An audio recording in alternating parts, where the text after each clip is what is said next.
y'all. So we can just go ahead and do that $7,500, and I will pay that off as soon as possible. And ma'am and sir, I really do apologize to y'all, and I really hate to hear that I impacted y'all's lives negatively. And I wish y'all nothing but the best going forward. And I really am sorry that I'm the reason y'all are not okay. That's one of the most sincere defense statements that I've had in my 18 years on the bench. Yeah. Yeah. 254417501, the people of the state of Michigan versus Ryan Matthew Menzel. Defendant is charged with 1 count of operating while visibly impaired. Today is the date set for sentencing. Appearances, please. Good morning, Your Honor. Alex Hill on behalf of the people. Also present are 2 of the victims in this matter. These individuals were passengers of the vehicle that was involved in an automobile collision. Will you please unmute Ms. Zuckerbrow Miller and Mr. Miller, and then separately state your names clearly for the record?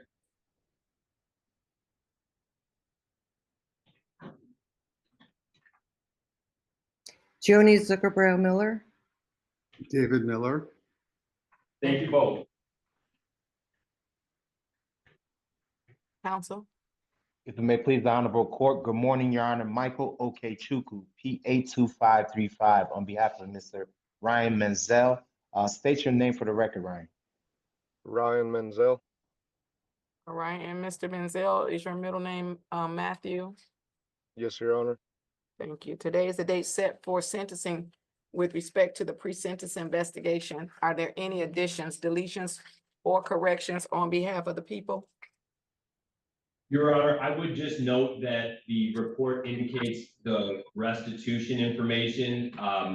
The people are in receipt of additional information, which they would like to submit to opposing counsel. I've advised Attorney Davis that we'd be requesting a restitution hearing in 30 days so that all of the evidence could be submitted. It is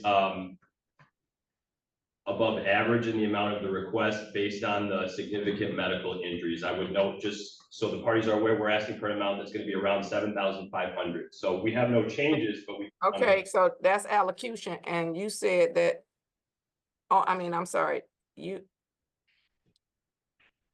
said that the PSI addressed the restitution, and that is not correct. The only thing the PSIR that I have said that the witnesses told my probation department to talk to their lawyer, which we're never going to do. So we tried to get restitution information, it sounds like, and then your witnesses said, talk to our lawyer. And so I'm not in, we'll never be interested in that. So what restitution information are you indicating, Mr. Hill? Because the witnesses were given an opportunity to present the restitution information to probation, and they declined to do so. And now you want me to go 30 more days to give them 30 more days to get the restitution information, and they didn't do it in the 30 days that I gave? Respectfully, Your Honor, they did have a private attorney in Detroit who did not meet their expectations for client communication. I did have a conversation with him this week, and he was in possession of many of the documents that they needed to provide. After realizing that he was not assisting them in the way that they found satisfactory, they've done it independently. There's been no attempt to prejudice Mr. Menzel. I believe that these are reasonable requests related to direct injuries from this crash. And I do not think that a 30-day restitution request is out of the realm of fairness. So I don't know that whether you misunderstood what I said, but I have a problem with them telling the probation department at all to communicate with their lawyer. I have a problem with that, whether their lawyer was communicating properly or not. It is probation's responsibility and duty to this court to gather the information that I need to give a fair sentence. And it's not appropriate to say, talk to my lawyer. We don't, if you want Yeah, I'm on restitution, Brian right now for you Menzel. want We're doing the restitution. sentencing, and then this is If you want restitution, you want restitution. And you want to give this court the information for restitution. And now you want me to have set a whole another day, when today is the date. But nonetheless, tell Mr. Davis to move. We trying to do the sentencing, and he's standing in there. He's supposed to be. All right. Okay. Nonetheless, I hear your request. Mr. Hill, do the witnesses wish to make any statement today? Yes, I believe they do. All right. And so, Ms. Zuckerbro Miller. yes, thank you very much. When I was contacted by the probation person, this was last week and I was caught off guard. I've never done anything like this before, and I didn't know what to say to her. So I said, I don't know, can you please talk to my lawyer? And then Mr. Hill explained that our lawyer wasn't responsive, and I sent him the receipts of the costs that we incurred. We had come to Detroit to visit our son who had just moved to Detroit 2 days earlier. We were in a Lyft car on our way to my son's house when we were hit on the highway. And my husband and I, who's sitting right here, we have still have not fully recovered from this crash. My husband has significant injuries. I'm still not fully recovered. And we never were able to even get to our son's house. We had to spend a week in the hospital. We were at Sinai Grace for a week. And then we had to stay in a hotel before we were well enough to fly home.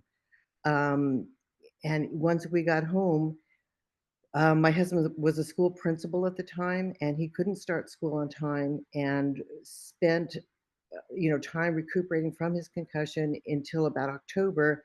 And after that, had so many doctor's appointments, he was really forced to retire at the end of the year, and that was much earlier than we had ever anticipated. So this accident has affected us tremendously and continues to. And I don't know if there's an end in sight. Thank you, ma'am. Sir, would you like to say anything? No, that's fine. Thank you. Okay, thank you. All right. And is that all on behalf of the people? Mr. Hill? Okay. Yes, I was just making sure I didn't want to say anything else regarding restitution, but I think the people have said what they want to say. Okay. All right. Mr. I see, I'm messing. Okachuku. okay, Chuku. Yes, Your Honor. Okay, Chuku. Okay. Counsel. Yes, first and foremost, additions to the PSI, Mr. Menzel would like to update his address as 410. Oh, so hold on, counsel. Okay. I knew Mr. Hill threw me off, and I said that was allocution, and then I still let him allocute. I'm sorry, counsel. I was really only on the additions, deletions, or corrections. So, we will update Mr. Menzel's address. However, today the court is live streaming, so don't say his address. Okay. Okay. You give that to the clerk. We'll Okay. call and give that to the clerk. And then the address that's on the pre-sentence report is a Kentucky address. Does your client live out of the state of Michigan? Yes, Your Honor. My client is a millwright, so for work he travels literally 365 days of the year. He could be in a different state either weekly or bi-weekly, and so that is the issue. He hasn't been to Kentucky, he says, in over 2 years. So how was he driving a Lyft in the state of Michigan? He wasn't the Lyft driver, Your Honor. He was driving a different car. Oh, that's Correct. right. You're right. Okay, yeah, my bad. You're right. The Lyft driver, they were in the Lyft, and then the Lyft. Yes. Okay. Correct, Your Honor. Okay, so we'll correct the address off screen. Is that still his phone number? That is still his phone number, the 8. Yes. Yes. Okay. All right. And then now you can also allocute. Mr. Hill had allocated, and that threw me off. One more thing. My client wanted to indicate that he was not arrested or fingerprinted as it states in the PSI report. Mr. Flanagan, do we have a CTN number?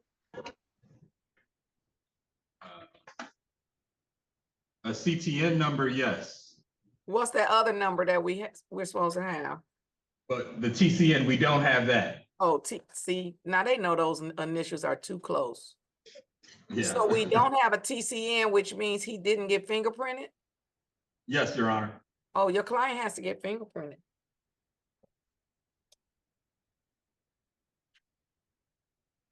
Will So the court provide a timeframe for that to be accomplished? He's I will. currently in We'll Seattle. talk about it in a minute. Okay. So we'll double back to that. And whether he gotta be in any given state, that might not go well for his probation counsel. I'm not sure, he might not be able to do that.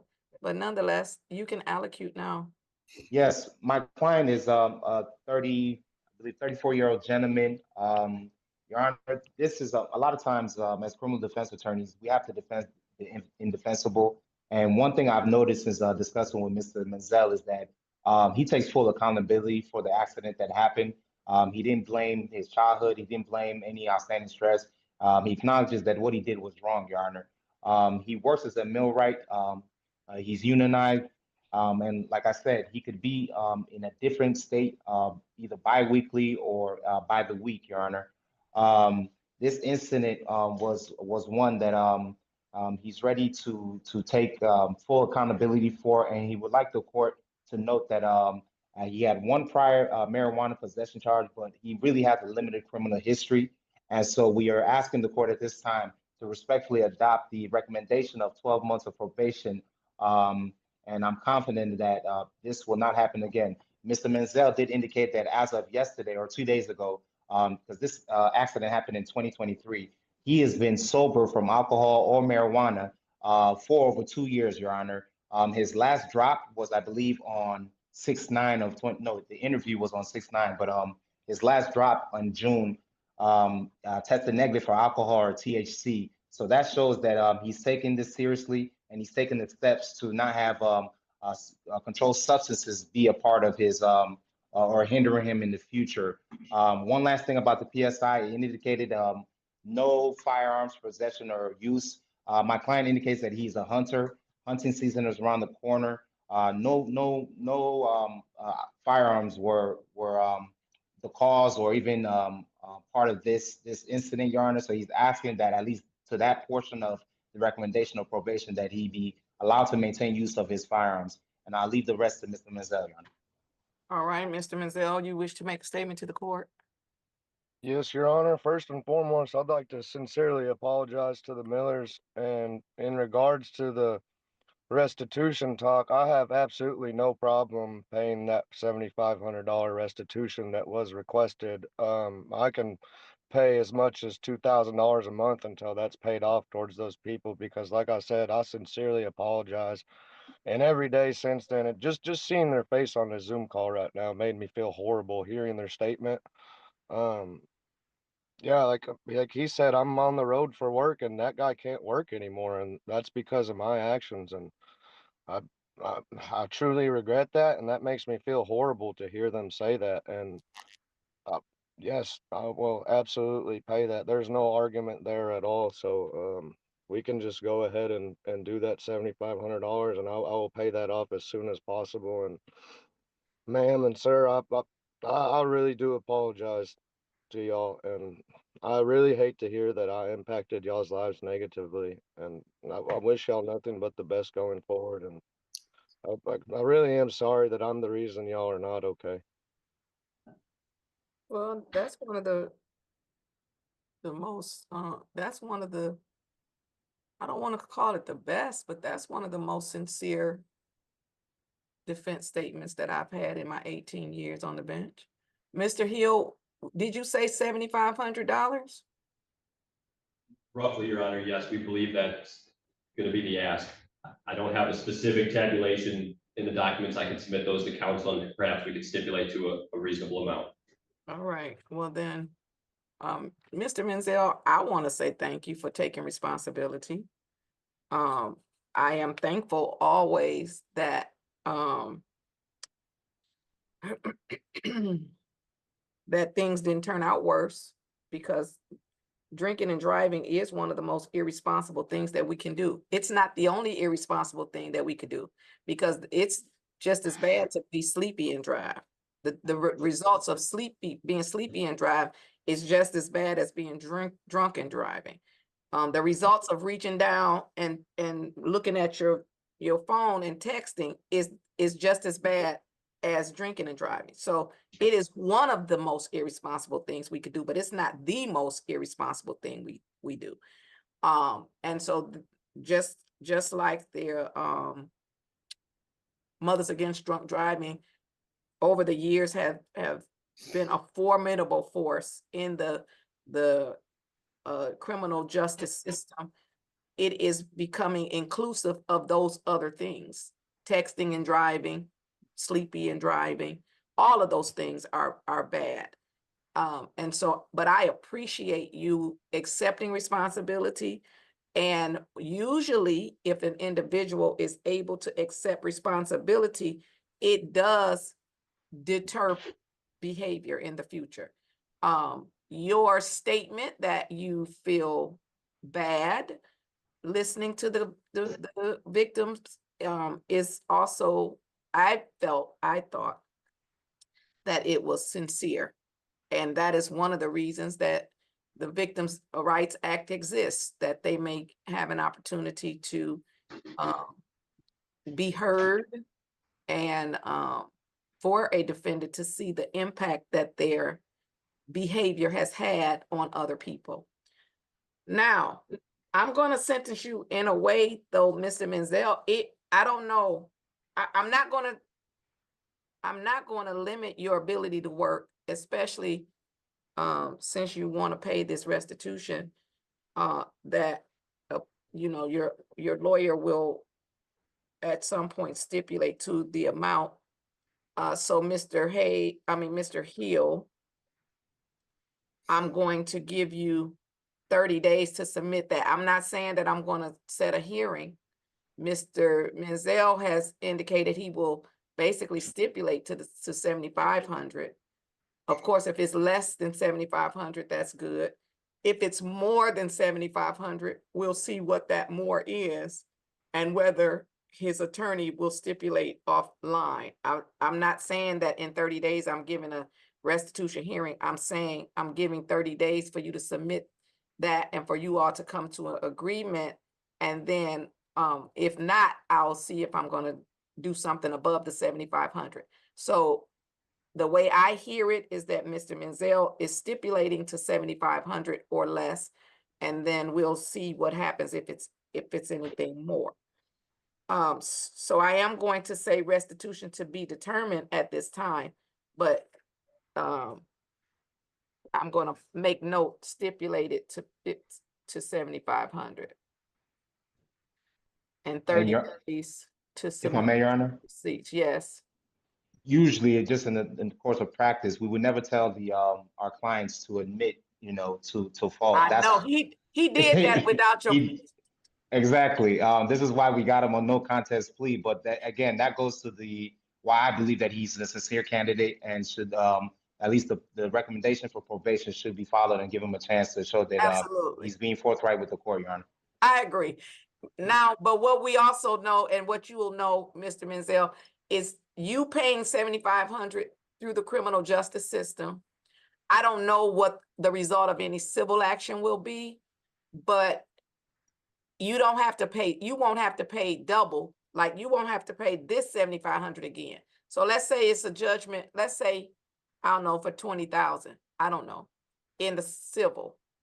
You get credit for this 7,500. This 7,500 is going directly to the plaintiffs, to the victims. It comes through the court, but we're going to send them a check every time we get restitution. We send them a check. So just so that you're aware. Okay, the court is going to impose the following sentence. I will accept the recommendation for 12 months probation. Mr. Menzel, he has a short criminal history.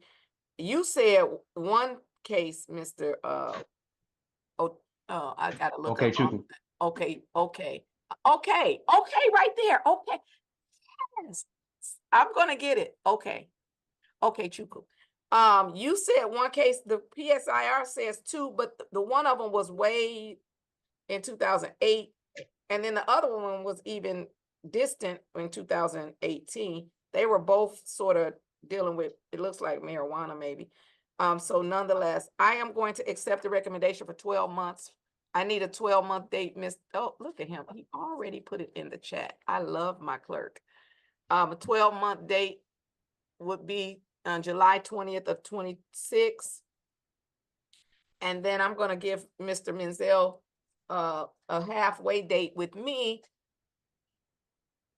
And if at this halfway date, Mr. Menzel, if you have completed all the terms and conditions of the probation, which is going to include the restitution, then you will be eligible to be discharged early from probation. Now, if you don't do it by this midway date, that's fine. We'll just continue you to the July 20th date, but the midway date that you would be eligible to be discharged early, I'm gonna set it at January the 26th. I'm sorry, January 21st, excuse me, January 21st, 2026. That review will be at 10 o'clock. If you have completed the terms and conditions of probation, you will be eligible to be discharged early. And then, if, as I said, if not, we will continue you to the July date. The terms and conditions are as follows. You shall not violate any criminal law of any governmental unit. You must not leave the state of Michigan without consent of the court. I am giving consent, okay, for Mr. Menzel to leave the state of Michigan. However, Mr. Menzel, please know that your travel schedule is not going to be able to interfere with the conditions of the probation. And one of the conditions of probation is going to be your analysis. Now, the court, I don't know what your work is, right? I don't know what your work is. It may be more convenient for you to be on an alcohol monitor or, you know, the Hell Hand PBT, although those do not test for some of the drugs that I may needed to test for. However, you tested negative when you came in to test. And so really I'm only most interested in alcohol because this is a drunk driving case. So what I'm saying to you is, as a part of your probation, I would order you to test once a month, random testing once a month. That's my normal OWVI testing requirement. However, based on your travel schedule, that may not be convenient for you, which means I will approve the handheld PBT or the alcohol tether. Now, know that those devices require more than once a month. Like the handheld PBT, you might have to blow in it, you know, whatever times a day. Now, I will still say once a month or, you know, once a week, but I think the way those function and operate, of course, the alcohol monitor is monitoring you all the time for alcohol. And those are potentially a little bit more expensive, but that's what I'm going to order. So I'm going to order random urinalysis once a month or PBT or alcohol tether, and I'll let probation explain those to you better, and you can see which one will allow you best to continue to work. Because here's the thing, random urinalysis, I don't care where you are in the world. If you get called to go take a drug test, you have to go. Now, so that would mean you would have to find a site in Washington. You would have to find a site in Tennessee. You would have to find a site here, wherever you were. So work that out with probation. All right. Additionally, you must notify probation immediately of any change of your address, phone number, or employment status. You are going to pay the following fines, costs, and fees. Mandatory cost of $210, a $300 fine. As I indicated, restitution is to be determined. Supervision fees for 12 months is $420. If you're discharged early, that amount will be prorated. The 6-month amount is $210. but it's prorated based upon whatever month past 6 months you get discharged. Court is going to impose the $100 as assessment fee and pre-sentence investigation substance abuse evaluation. I am not going to include the urinalysis fees in your probation order because it sounds like you are going to be testing away from the court or getting on one of the other devices. So your total fines, costs, and fees are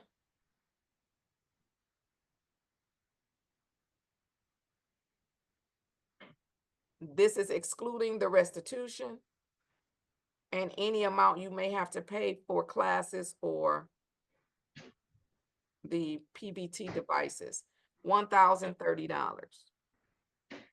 As I previously indicated, the people have 30 days to submit the amount for the stipulation, if it's 7,500 and or less, and then if it's above that, then we will see what the if the defense will stipulate to an amount above that.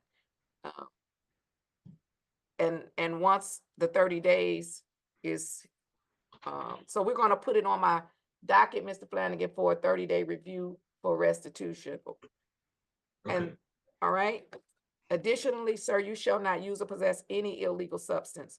You cannot use or possess any marijuana without a valid medical marijuana card. You cannot use or possess any opiate without a valid prescription and letter of explanation from the doctor. You cannot consume alcohol in any form.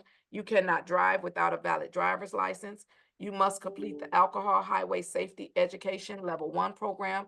And the programs that I am going to order you to participate in, it is my understanding that they are all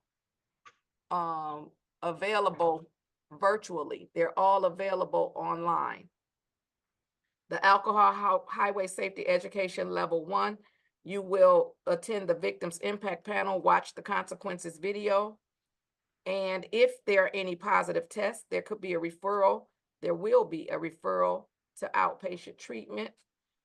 And you will attend the Driver's Improvement Program.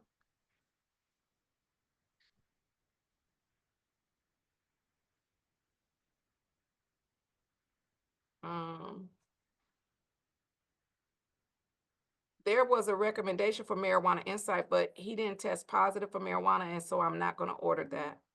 Thank you, I Your Honor. don't know why there's a recommendation about firearm. I'm not going to order that. Thank you. So they do recommend the alcohol tether, and maybe it's because they knew he was traveling like he is. So the alcohol tether, as I indicated, I will allow.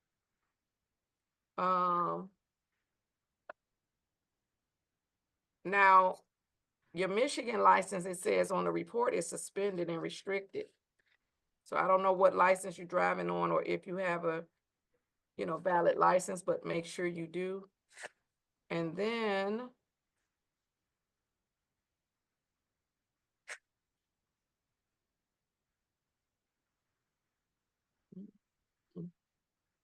yeah, I think that that's going to conclude the court's order. You will pay any outstanding tickets you have with 36th District Court and clear up any warrants, but according to the report, you don't have any. And yes, that's going to conclude the court's order. We're going to mail a copy of this order to the address that counsel is going to call and give to the clerk. I didn't want him to give it on live stream, and then we will contact you. Probation will contact you at the phone number ending in 5691.